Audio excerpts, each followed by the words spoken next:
아멘. 거룩하시고 자비로우신 하나님 아버지, 오늘도 나를 깨워주시고 주님의 전에 나를 위해 죽으시고 부활하신 믿음의 주 온전케 하시는 예수 그리스도께 은혜의 보좌 앞에 기쁨으로 나아가게 하심에 감사를 드립니다. 매일의 삶이 하나님의 은혜가 아니고서는 살 수 없는 죄인임을 깨닫게 하여 주시옵소서. 강한 자와 약한 자 사이에 우리를 도울 분은 주님밖에 없음을 깨달으며 전심으로 주님 앞에 부르짖고 하나님 앞에 하나님이 기뻐하시는 회개와 감사와 순종으로 주의 뜻을 온전히 이루어 가기를 간절히 원합니다. 하나님, 오늘도 말씀을 통해 내 마음을 살펴 주시옵소서. 그리스도의 신실하신 사랑 가운데 온전히 나의 죄를 자복하며 믿음 안에서 온전히 주님 앞에 모든 것을 순종하며 나아가는 하나님의 착하고 충성된 아름다운 신실한 종들이 다 될 수 있도록 예배에 나온 모든 지체들을 이 시간 축복하여 주시옵소서. 모든 영광과 감사를 받게 합당하신 우리의 구원주 예수 그리스도의 이름으로 간절히 기도드립니다. 아멘.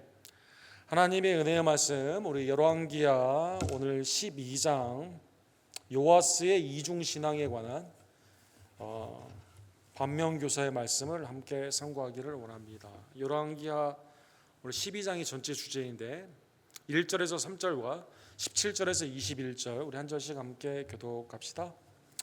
예후의 제7년에 요아스가 왕이 되어 예루살렘에서 40년간 통치하니라. 그의 어머니의 이름은 시비아라 브엘세바 사람이더라.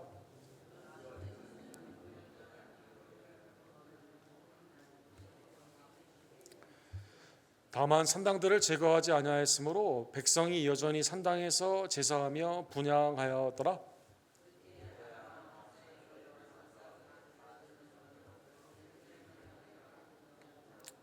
유다의 왕 요아스가 그의 조상들 유다 왕 여호사밧과 여호람과 아하시아가 구별하여 드린 모든 성물과 자기가 구별하여 드린 성물과 여호와의 성전 곡간과 왕궁에 있는 금을 다 가져다가 아람 왕 하사엘에게 보냈더니 하사엘이 예루살렘에서 떠나갔더라.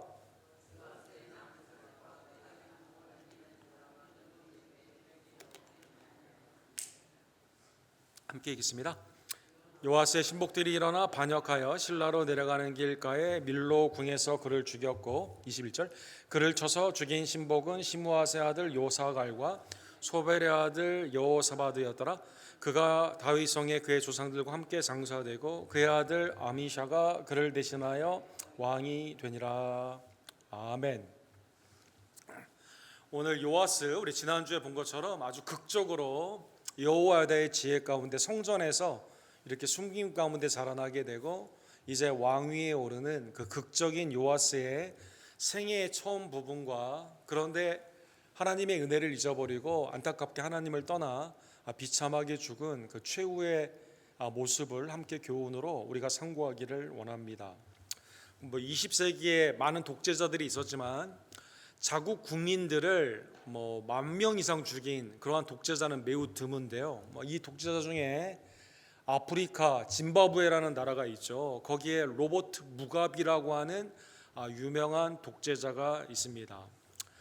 이분은 초기에 학교 선생님이었어요. 남아프리카 공화국 바로 위에가 짐바브웨인데 영국의 식민지로 있을 때 학생들을 가르치는 그러한 선생님이었습니다. 그리고 독립운동을 열심히 하게 되고 드디어 짐바브웨가 독립을 하게 되면서 첫 이제 프라임 미니스터 총리가 되고 그 다음에 나중에 대통령이 되게 되죠. 아프리카의 어떤 기수로서 독립운동을 하고 이 백호주의, 백인들이 아파테이드라고 해서 흑인들을 차별하는 그러한 일 가운데 이 사람이 누구와 함께 이 일을 했냐면 그 유명한 넬슨 만델라와 더불어 이 인권, 흑인들의 인권을 위해서 열심히 일한 분입니다. 그래서 이제 레이건 대통령이 1983년도에 백악관에 초대해 가지고 이 일의 공로로 이렇게 하기도 하고 그랬는데, 처음에는 이렇게 선생님이었다가 국가의 지도자가 되고 그 다음에 영국으로부터 독립하여 초대 총리와 대통령이 되는 많은 사람들의 영웅으로 대접받던 이 사람이 이제 어느 정도 나라가 자기의 정권 가운데 안정이 되었을 때는 이 반대하는 언론들을 이제 핍박을 하죠. 반대하는 야당의 사람들을 죽이게 됩니다. 그 다음에 백인들로부터 그렇게 차별을 많이 받았는데 흑인 간에 또 종족 간의 갈등이 있었을 때 자기가 속해 있는 종족이 아닌 다른 종족들을 학살을 하기 시작합니다. 그래서 그가 죽인 사람만 15,000명에서 2만 명이나 되게 되는 그러한 모습이 있죠. 그러다가 이제 국민들의 저항으로 이제 폐위가 되게 되고 이제 그 정권에서 물러나게 되면서 오른쪽 맨 아래는 국가를 이렇게 떠돌다가 나중에 병원에 입원할 수 있는 병원이 없어가지고 싱가포르에 이제 망명 아닌 망명을 해가지고 거기에서 이제 마지막 생애를 마무리하게 됩니다.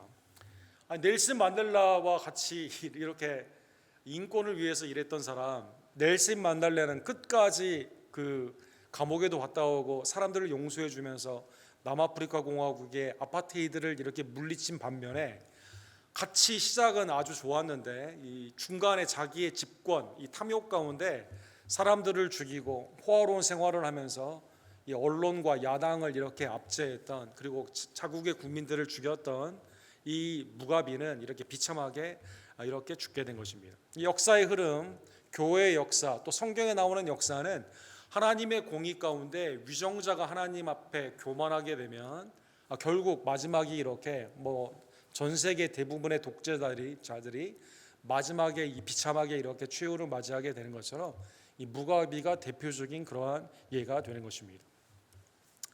인생으로 말을 하면 이 할머니인 아달랴가 모든 손자들을 다 죽이려고 하는 그럴 때 극적으로 하나님의 은혜 안에서 이 요아스가 이 그 여호사바라고 하는 고모의 은혜 지혜로 말미암아 순임이 되게 되고, 제사장인 여호와더로 말미암아 성전에 숨어가지고 이렇게 살다가 온 국민이 여호야다의 그러한 지혜로 말미암아 이 왕으로 다윗의 이 가문이 이어지게 되는 그 장면이 12장에 하나님의 극적인 그 역사가 은혜 가운데 나타나게 되었습니다. 그래서 오늘 본문 12장 1절에 보면 예후의 제7년에 요아스가 왕이 되어 예루살렘에서 40년간 통치했다. 그러니까 7살에 되었으니까 47세까지 40년 동안 굉장히 오랫동안 이렇게 통치를 하게 되는 것이죠. 어머니는 시비아라고 하는 부엘사바, 정통적인 유대인의 어머니를 두고 있고, 이 가운데 어렸을 때 극적으로 이 여호사바의 고모의 지혜, 그 다음에 고모부인 여호야다의 그러한 보호와 그 다음에 아달랴를 물리치게 되는 하나님의 놀라우신 은혜의 섭리와 백성들이 여기에 성전에서 함께 참여하면서 왕으로 이렇게 세워주는으로 말미암아 요아스가 다윗의 왕족 가운데 중요한 위기가 있었지만 하나님의 은혜 가운데 그 등불을 하나님이 살려주심으로 왕으로 이렇게 등극을 하게 된 겁니다. 그런데 오늘 본문 2절에 보면 이 하나님의 은혜 가운데 성전에서 자라고, 그 다음에 하나님의 언약의 갱신 가운데 요아스가 하나님의 말씀 가운데 온전히 세워지게 되고, 그 다음에 그 말씀으로 통치한다는 언약 가운데 세워지게 되었는데, 2절에 보면 그의 신앙이 오늘 조금 이상한 표현으로 이렇게 나와 있습니다. 요아스는 제사장 여호와다가 그를 교훈하는 모든 날 동안에는 여호와 보시기에 정직히 행하였다. 그냥 여호와 보시기에 정직히 행했다 이렇게 되면 더할 나위 없이 좋은 신앙인데, 이게 신앙이 누구의 영향을 받아요? 이게 간접적으로, 이게 직접적인 하나님과의 대면이 아니라 제사장 여호야다, 고모부인 여호야다가 사는 동안에는 하나님 앞에 정직히 행하게 되고, 이 뜻은 뭡니까? 그가 죽은 후에는 하나님을 떠나서 배역을 하게 되는 것이죠. 3절에 보면 그의 징조가 나와 있습니다. 산당들을 제거하지 않아가지고 백성이 여전히 산단에서 제사하며 분향하여 하게 된 겁니다. 자기가 왕으로 할 때 하나님 앞에 온전히 하나님만을 섬기겠다고 언약의 갱신 가운데 왕이 되고, 백성들도 그 가운데 여기에 동의를 하고 함께 기쁨으로 그 위임을 했거든요. 왕으로 기름 부음을 받았거든요. 그런데 산당을 제거하지 않는다는 뜻은 뭡니까? 자기에게 생명을 주신 하나님의 은혜, 실제로 보여주는 하나님의 은혜가 어떻게 됐어요? 성전에 살았거든요. 어렸을 때, 그렇죠? 성전에 숨어 있어서 아달랴 할머니로부터 보호함을 받았거든요. 하나님의 은혜로 보호함을 받았거든요. 성전에서 예배를 드려야 되는데 산당에서 예배를 드리는 왜곡의 신앙이 나타나게 된다는 것입니다. 그래서 이거를 신학적인 용어로 dependent faith, 하나님을 디펜드하는 게 아니라 타인 의존적인 신앙이다, 이렇게 표현을 하게 됩니다. 그래서 그 사람 안에 있기 때문에 그 사람이 인도함을 받으면 순종을 하지만 스스로는 순종하지 않습니다. 조건적인 순종입니다. 예배는 드려요. 오늘도 본문에 보면 성전을 보수를 하지 않습니까? 그런데 심정에 있는 그 성전은 예배를 드려야 안 드려요? 산당에서 예배하게 된다는 것입니다. 그 다음에 사람들을 의존을 하게 되는 것이죠. 이것은 구원받는 참신앙이 아니라 거짓신앙, 하나님께 이 의존을 해야 되는데, 순종하며 믿음 가운데 나아가야 되는데 사람에게 이렇게 나아가게 되는 간접신앙, 의존적인 왜곡의 신앙이다라는 것입니다. 그래서 이 고모부가 살아있는 동안에 오늘 본문에 보면 성전을 보수하는 일은 열심을 내게 됩니다. 오늘 본문 4절과 5절에 보면 이제 아달랴 할머니가 워낙 이 바알과 아세라를 섬기는 아합과 이세벨의 딸 아닙니까? 성전을 완전히 회파시켰거든요. 관리를 하지 않고 그럴 수밖에 없죠. 자기는 바알 신당에 가서 예배를 하기 때문에. 성전이 이렇게 된 상황 가운데, 그런데 성전에서 자기가 또 어렸을 때 살았잖아요. 그 다음에 하나님의 은혜 안에서 이게 언약이 갱신이 되게 되면서 성전을 보수하라라고 명령을 했던 것 같습니다. 그런데 5절에 보면 제사장들이 각각 아는 자에게 받아들여 성전에 어느 것인지 파손된 것을 보거든 그것으로 수리하라 하였으나, 제사장들 보고 야라고 하지 않았겠죠. 제사장들이 좀 성전을 다 돌아다니면서 뭐든지 보면 뭐 부서졌어? 그러면 고쳐, 이렇게 이제 명령을 하게 되는 것이죠. 언제 명령을 했는지 정확히 알 수는 없지만, 그러나 6절에 보면 23년 차 될 때까지, 그러면 7살에다 20살이니까 30세죠 요아스가. 이 23년 차가 될 때까지 파손된 성전이 수리가 다 끝나지 않은 겁니다. 되지가 않는 겁니다. 뭐 이 이유를 생각해 볼 수가 있겠죠. 워낙 할머니 때 성전이 많이 회파가 되게 되고, 그 다음에 이제 제사장은 여러분, 제사장은 예배를 드릴 때 제물을 가지고 와서 하나님께 중보자로 나아가는 그 일인데, 사실 성전을 보수하고 이렇게 하는 것은 레위 지파가 사실은 하는 거거든요. 레위 지파가. 그래서 문식이나 찬양, 그 다음에 느비딤, 성전에 허드렛 일을 하게 되는 성전을 섬기는 느비딤이라는 사람들이 이렇게 하거든요. 제사장은 원래 사역이 예배와 말씀을 가르치는 사역이기 때문에 아마 제사장들이 생각했을 거예요. 이건 내 일이 아닌데 나보고 자꾸 하라고 하니까 이렇게 좀 힘들겠다, 아마 그런 생각을 했던 것 같습니다. 여러 사역들이 있고, 그러다 보니까 이제 책임지는 사람은 없고, 왕은 제사장의 말을 했고, 제사장은 다른 일을 하고 있고, 또 실제로 이걸 맡아야 하는 사람들이 되지 않는 이것이 계속 이게 헛바퀴가 되게 되는 시간이 이렇게 길게 되게 되는 것이죠. 그래서 요아스가 본인은 아까 말씀드렸죠. 어디에서 예배드려요? 산당에서 예배를 드리는데, 그래도 여호야다 제사장, 고모부가 제사장이니까 아마 고모부를 신경 써주는 생각도 아마 있었을 것이고, 뭐 여러 가지 다른 이유들이 있었겠죠. 헤롯이 유두메인이지만 에돔 사람이지만 헤롯 성전을 42년 동안 이렇게 성전을 증축하게 되는 것처럼, 이게 지금 겉으로는 성전을 보수하는 일에 열심인 것처럼 보여지게 되는 것입니다. 7절에 그래서 제사장을 부릅니다. 여호와다, 고모부도 불러요. 그 다음에 제사장도 부릅니다. 너희가 어찌하여 성전 파손한 데를 수리하지 아니하였느냐? 이제부터는 너희가 아는 사람에게 은혜를 받지 말고 그들이 성전에 파손된 데를 위하여 드리게 하라. 그래서 요아스가 지혜를 내는 거죠. 이게 아마 성도들은 제물을 가지고 와서 이렇게 드리게 되고, 그 다음에 반세길이라고 해서 여러분 성전세가 있지 않습니까? 그게 있는데 성전의 관리 가운데 이게 있는 그것이 있게 되는데, 이거를 성별을 해가지고 좀 이제 구별을 해야만 되겠다라고 제안을 하게 되는 것입니다. 그래서 성전 보수를 위해서 목적 헌금이라고 해야 될까요? 이거 헌금함을 따로 만들어 가지고 거기에 헌금한 것은 반드시 성전 보수하는 데 쓰게 되고, 그 다음에 예배 가운데 헌금한 것은 속죄제나 속건제 가운데 한 것은 제사장이 예배 가운데 쓰고 아니면 제사장의 목으로 가게 되는 것처럼 이거를 이렇게 정리를 이렇게 하게 되는 것입니다. 그래서 오늘 본문의 8절에서 10절에 보게 되면 헌금함을 설치를 합니다. 그 다음에 오늘 본문에 보면 세 담당자가 있게 됩니다. 누가 하게 될까요? 왕이 서기를 보내요. 왕의 서기를 보내가지고 이 사람이 그 일을 집중해서 이렇게 하게 됩니다. 그리고 그 목적 헌금함 가운데 성전의 보수를 위해서 낸 헌금은 바로 뭐 목수랄지 그 고치는 사람들에게 지불될 수 있도록 시스템을 이렇게 정비를 이렇게 하게 되는 것이죠. 그래서 8절에 보면 제사장들은 다시는 백성에게 은을 받지도 아니하고 성전 파손한 것을 수리하지도 아니하기로 동의하니라. 제사장들이 감사합니다. 그렇지 않아도 이건 내 일이 아니고 난 할 줄도 모르는데 이거 그냥 헌금함이 이렇게 따로 있게 되고 또 왕의 서기가 와서 한 거니까 우리는 여기에 관여 안 할게요. 이렇게 되면서 시스템이 정비가 이렇게 되게 되는 것이죠. 그래서 이제 은을 낸 사람들, 헌금함에 이렇게 낸 사람들이 정리를 해가지고 직접 지불을 이렇게 하게 됩니다. 그래서 어떻게 됐을까요, 여러분?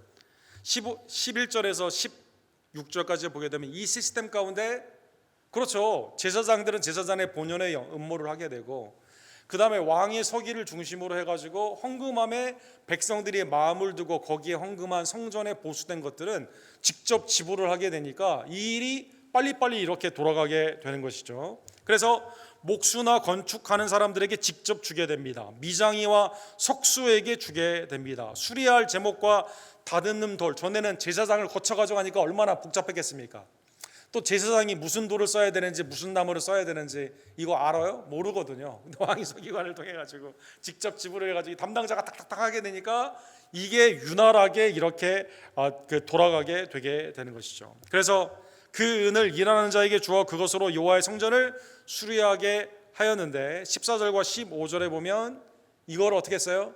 맡은 자들이 다 성실히 일을 하게 되는 것이죠. 또 그 은을 받아 일꾼에게 주는 사람들과 회개하게 하였으니 이는 그들이 성실히 일을 하였습니다. 자기가 맡은 은사가 있고 달란트가 다 다른데 각양의 은사 가운데 있는 것을 다 맞춰가지고 이렇게 하게 되니까 제사장은 여기에 관리를 안 하니까 예배에 집중할 수 있고 나머지의 사람들은 이걸 이제 다 맡은 일을 하게 되니까 신실함으로 성전의 보수가 빨리빨리 되게 되고 완결이 되게 되는 것이죠. 그 대신 16절에 보면 속건제의 은과 속주제의 은은 여호와의 성전에 드리지 아니하고 제사장에게 돌렸더라. 그래서 성전 보수하는데 이건 쓰지 않고 예배 가운데 쓸 수 있도록 이걸 건들지 않는, 그래서 이게 분리, 성별의 분리 가운데 이렇게 잘 되면서 성전의 수리가 이렇게 완공이 되게 된 겁니다. 여러분 신약에도 디모데후서 2장 2절에 보면 이 에베소 교회를 담당하고 있는 나이가 어리기 때문에 사람들에게 무시를 당하는 이 디모데 목사에게 자기의 영적인 아들이죠. 혼자 하는 게 아니라 교회 사역을 위임을 해라, 위임을 하라고 말을 하죠. 또 내가 많은, 디모데후서 2장 2절에 보면 또 내가 많은 증인 앞에서 내게 들은 바를 충성된 사람에게 부탁하라. 그렇죠? 그들이 또 다른 사람을 가르칠 수 있으리라. 그렇죠? 하나님의 은혜가 혼자 단독 플레이로 교회가 하는 게 아니에요. 머리 대신 예수님 안에서 각양의 직분과 은사를 가진 여러분과 제가 주님의 한 몸을 이루고 있기 때문에 하나님의 은혜 가운데 내게 주신 직분과 은사를 맡은 바 구할 것은 충성임을 알고 각자의 사역 가운데 나아가게 되었을 때 이거 내가 다 해야만 된다. 이건 잘못된 죄의 고집이에요. 하나님의 은혜 안에서 내가 이 사람 잘할 수 있을까? 이런 게 아니라 하나님의 충성된 자들에게 맡기게 되면 신실하게, 오늘 본문에 보면 성실히 일하는 자들에게 맡기게 되었을 때 이 일을 더 잘할 수 있기 때문에 그렇게 하면 된다는 것입니다. 자, 여기까지는 요아스가 여호야다가 사는 동안에 성전을 보수한 사람은 성경에 보면 많이 없거든요. 여러분 요시야 때 있었고 그 다음에 에스라, 느헤미야 때 나중에 있지 않습니까? 근데 이제 성전을 보수하는 일 가운데 굉장히 좋은 일을 하게 된 것이죠. 근데 이게 이제 분리, 아까 말씀드린 왜곡 신앙, 간접 신앙, 사람을 의존하는 신앙 아닙니까? 여호야다가 하나님의 부르심을 받게 됩니다. 하나님의 부르심을 받게 됐을 때 이때 이 요아스 왕에게 첫 번째 위기가 닥치게 됩니다. 무슨 위기가 있을까요? 아람 왕 하세엘이 올라와서 가드를 쳐서 점령하고 예루살렘을 향하여 올라오고자 했다, 이렇게 나와 있습니다. 그러니까 굉장히 두려운 일이 있는 거죠. 가드는 어느 지역이에요, 여러분? 블레셋 지역 아닙니까? 블레셋은 뭐 군사에 엄청난 나라인데 여기를 치고 이쪽으로 쭉 밑으로 내려오면서 해변을 치고 밑으로 내려오면서 이 아람 군대가 오게 되었다는 것입니다. 자, 이제 여호야다에게 물었으면 여호야다가 뭐라고 그랬을까요? 두려워하지 말라고. 하나님이 아달랴를 통해서도 했을 때, 너 태어났을 때도 하나님이 너를 보호하시고 키웠기 때문에 하나님께 간구하라고 그랬겠죠. 근데 오늘 본문에 요아스는 지금 누가 두려워요? 하사엘이 두렵거든요. 아람 왕이 두렵거든요. 근데 마음에 간접적인, 성전에서 자랐지만, 그렇죠? 그 다음에 여호야다 사는 동안에는 성전도 보수를 했지만 마음의 거듭남의 신앙, 참 신앙 가운데 하나님의 구원주가 되시고 주님 앞에 간구해야 되는 신앙이 있습니까, 없습니까? 없는 거죠 지금. 왜? 여호야다가 없거든요. 네, 여러분. 사랑하는 성도 여러분, 시편 118편 8절과 9절에 보면 여호와께 피하는 것이 사람을 신뢰하는 것보다 나으며 여호와께 피하는 것이 고관들을 신뢰하는 것보다 낫도다. 그래서 하나님께 은신처를 두고 피해야만 되고 하나님께 의지하고 나아가야만 되거든요. 그래서 요아스 먼 얘기 같지만, 그렇죠? 하나님의 말씀 앞에 신명기 17장에 보면 율법책을 두고 주야로 묵상해야만, 우리 지난주에 본 것처럼 교만하지 아니하고 하나님의 은혜 안에서 형제를 섬길 수 있다, 이렇게 말하지 않았습니까? 요아스는 그런 신앙이 없거든요. 옛날 요아스일 뿐만 아니라 여러분과 저도 교회 모임 가운데 있을 때 나랑 친한 사람이 있으면, 그 사람이 같이 있으면 내가 교회 가는 게 좀 더 기쁘고, 그 사람이 출타했거나 없으면, 아니면 나와 관계가 별로 없는 사람들이 이렇게 있을 경우에는 이게 교회 나가는 게 기쁘지 않고, 이 사람에 따라 감정의 기복이 만약에 있다면, 물론 인간이면 어느 정도 있겠지만, 그런데 중심에 하나님과의 교제 가운데 믿음으로 나아가는 예수 그리스도의 십자가의 십자가와 부활의 은혜 가운데 나아가지 아니하면 우리의 인생의 위기 가운데 무슨 생각이 듭니까? 하나님이 아니라 인간의 지혜, 사람들을 의존하는, 고관들을 의지하는 마음이 생긴다는 것입니다. 그래서 이 요아스가 생각을 하는 겁니다. 이걸 어떻게 막을 거냐 생각을 하다가 무슨 생각을 했습니까? 그러면 성전에 있는 백성들이 헌금한, 그 다음에 우리의 조상들이 성전 가운데 헌금한 그거 이 하사엘에게 갖다 줘야겠다, 이런 생각을 하게 된 거죠, 여러분. 그래서 오늘 본문에 18절에 보면 유다의 왕 요아스가 그의 조상들 유다 왕 여호사밧과 여로함과 아하시아가 구별하여 드린 모든 성물과 자기가 오별하여 드린 성물과 여호와의 성전 곡관과 왕궁에 있는 금을 가져다가 아람 왕 하사엘에게 보냈다. 이거 줄 테니까 오지 마세요, 나 좀 살려주세요, 이렇게 한 거죠. 이게 통했습니까, 안 통했습니까? 근데 통했습니다. 오늘 본문에 보면 이 하사엘이 이걸 딱 덥숙 봤더니 이 가드를 치고 블레셋만 치고 다시 올라가게 된 겁니다. 여러분, 성경에 보면 하나님을 경외하지 않는 왕들의 패턴이 이렇습니다. 르호보암이라는 왕이 있죠. 이 솔로몬의 아들. 열왕기상 14장에 보면 시삭이라는 애굽의 왕이 쳐들어오게 되니까 어떡합니까? 성전에 있는 아버지의 이 금방패, 솔로몬의 방패들 이런 거 있지 않습니까? 이거 다 갖다 주고 뺏기게 되는 그런 일이 있습니다. 아하스라는 왕이 있죠. 열왕기하 16장 7절에 보면 아하스가 아수르 왕 디글랏 벨살렐에게 사자를 보내어 나는 왕의 신복이요 나는 왕의 아들이라 이제 아람 왕과 이스라엘 왕이 나를 치니 청하건대 올라와서 그 손에서 나를 구원하소서. 아하스가 여호와의 성전과 왕궁 곡관에 있는 은금을 내어다가 아수르 왕에게 애물로 보냈다. 그렇죠? 요아스 뒤에 있는 왕인데 이 아하스 왕이 아수르 왕에게 나 좀 이 북이스라엘과 아람이 쳐들어오는데 나 좀 보호해 주세요, 갖다 드리게 된 거죠. 여호야김 열왕기하 24장에 보면 이 사람은 어떻게 합니까? 역시 성전에 있는 것, 자기에 있는 모든 것을 가져다가 다 애굽에게 바치게 되게 되고, 시드기야도 이 가운데 머리를 쓰다가 포로로 잡혀가는 그러한 상황 가운데 바빌론과의 언약을 깨고 애굽의 도움을 청하면서 다 뺏기게 되게 되는, 하나님의 예배, 시드기야 왕 때는 완전히 예루살렘 성전이 회파가 되죠. 바빌론으로 말미암아. 다 특징이 뭐예요? 하나님을 경외하지 않고 인간의 지혜 가운데 하나님께 드린, 하나님의 조상 때부터 하나님께 드린 그 하나님을 섬기지 아니하고 성전의 헌금을 가지고 이방 왕에게, 자기는 하나님 섬기지도 않고 이방 왕에게 줌으로 말미암아 다 망하게 되는 그 모습이 있었다는 것입니다. 자, 요아스는 아사엘이 이제 돌아가게 되니까 그렇지, 내가 얼마나 지혜가 있냐, 성전 시스템대로 탁탁탁 이렇게 하고, 그런데 그러면 뭐 합니까? 헌금에 또 다 뺏기는데 지금. 그러면 하나님이 이것을 기뻐하셨을까요? 하나님이 기뻐하실 리가 없죠.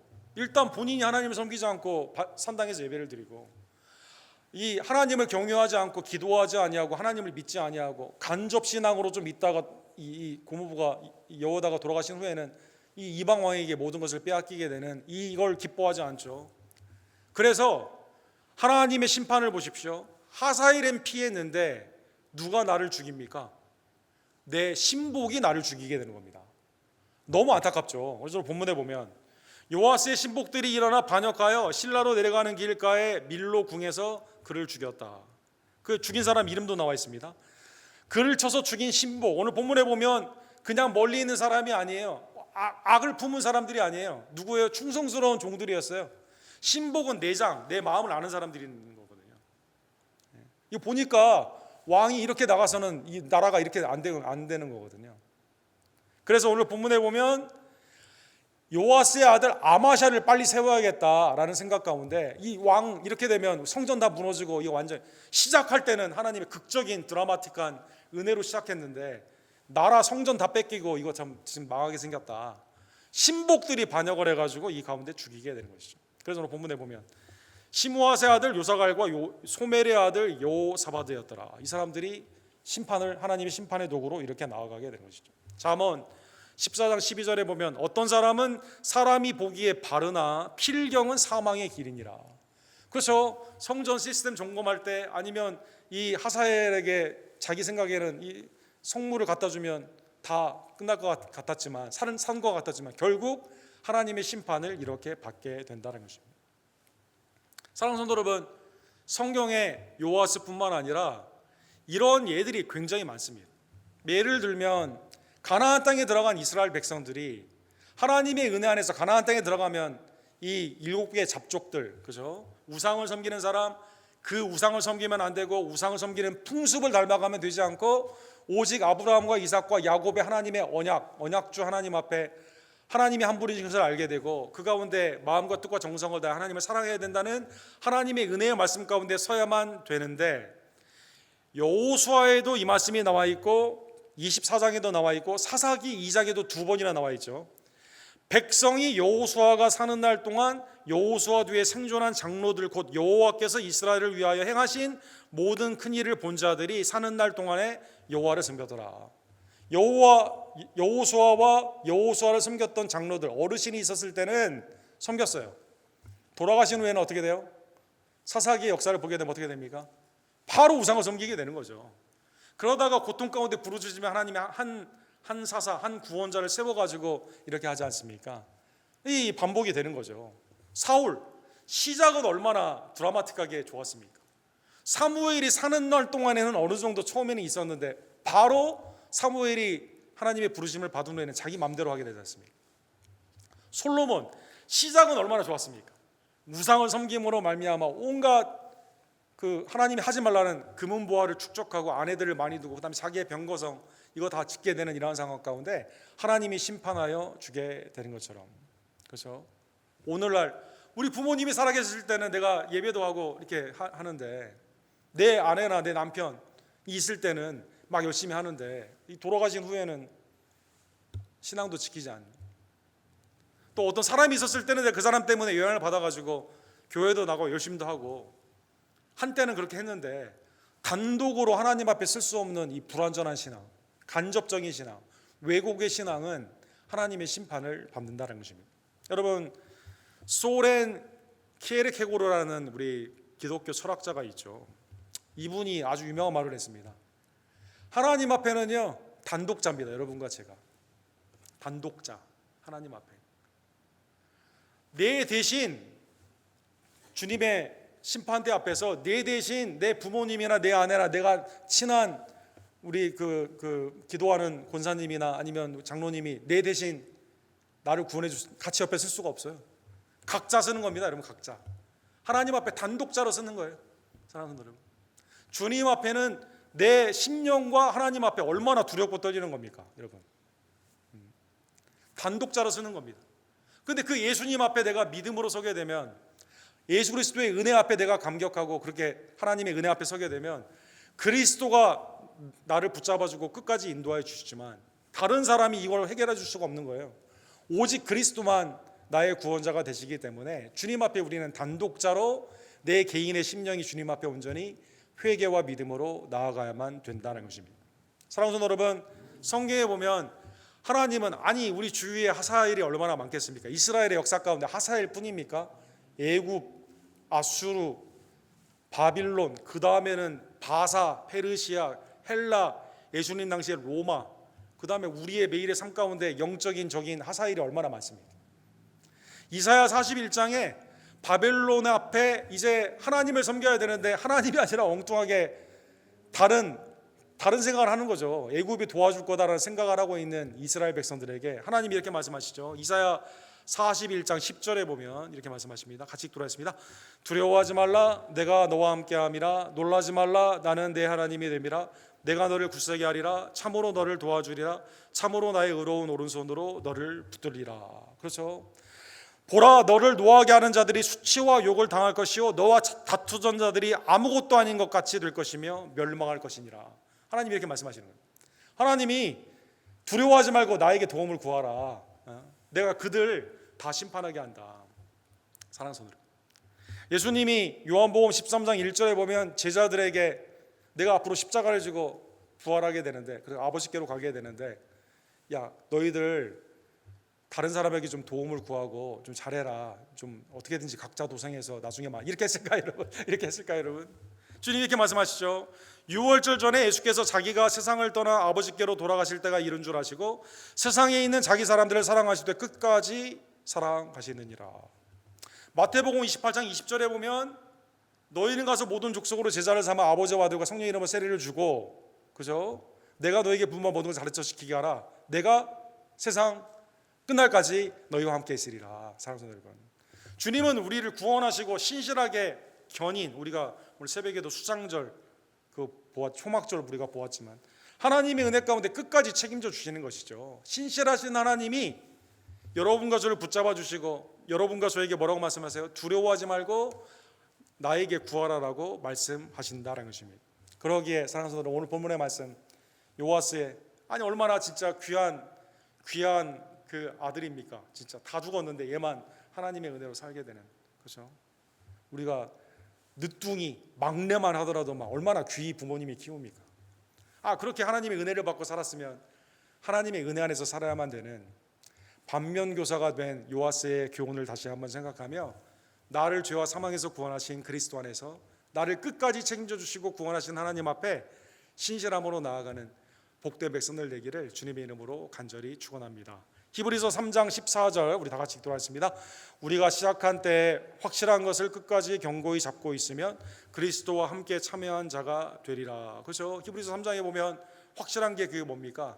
주님의 복음이죠. 주님의 복음, 예수 그리스도죠. 그리스도로 말미암아 구원받은 우리들이 믿음의 주 처음 시작과 온전케 하시는 주님을 바라보며, 나를 위해 십자가의 수치까지 당하신 예수님을 바라보며 하나님이 우리에게 주신 믿음을 지키는 주의 종들 되기를 간절히 원합니다.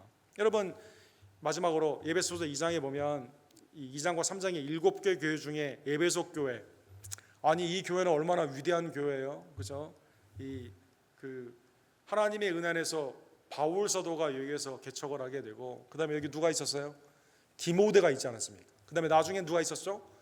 사도 요한이 사역했던 교회거든요. 아데미의 그러한 세상의 정욕의 신에서 그리스도의 보혈의 은혜를 깨닫고 하나님의 은혜의 교회가 세워지게 되었는데, 사도 요한을 통해 이 말씀이 쓰여지는 그때 계시록 2장 4절과 5절에 보면, 그러나 너를 책망할 것이 있나니 너의 처음 사랑을 버렸느니라. 그러므로 어디서 떨어졌는지를 생각하고 회개하여 처음 행위를 가지라.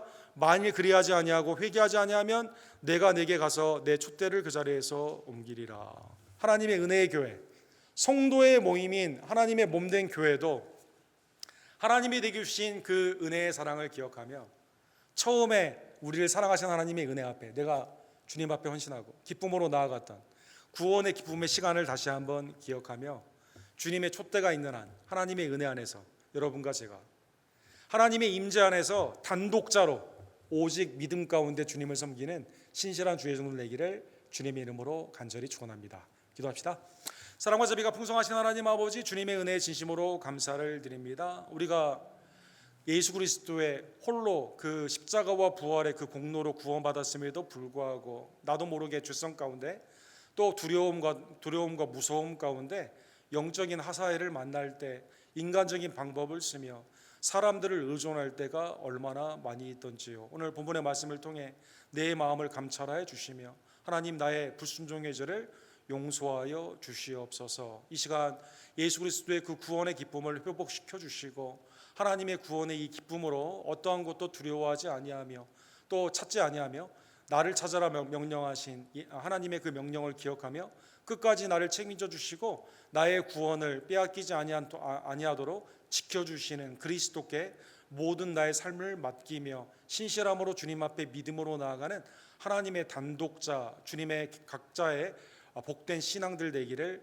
간절히 원합니다. 하나님, 주위에 있는 사람들을 예수께로 이끌 때 그리스도께서 우리의 마지막 그리고 가장 최우선의 권위가 됨을 다시 한번 깨달으며 주께로 그 방향으로 인도하는 하나님의 권속들 되기를 원하며 서로 사랑하며 예수 그리스도를 믿는 것과 아는 것이 함께 자라나며 궁극적인 우리의 구원인 예수 그리스도만을 섬기며 나아가는 하나님의 복된 백성들 낼 수 있도록 특별히 수요일에 나온 모든 지혜들의 각 심령과 각 가정 위에 이 시간 은혜를 더하여 주시옵소서. 예수 그리스도의 이름으로 간절히 기도드립니다.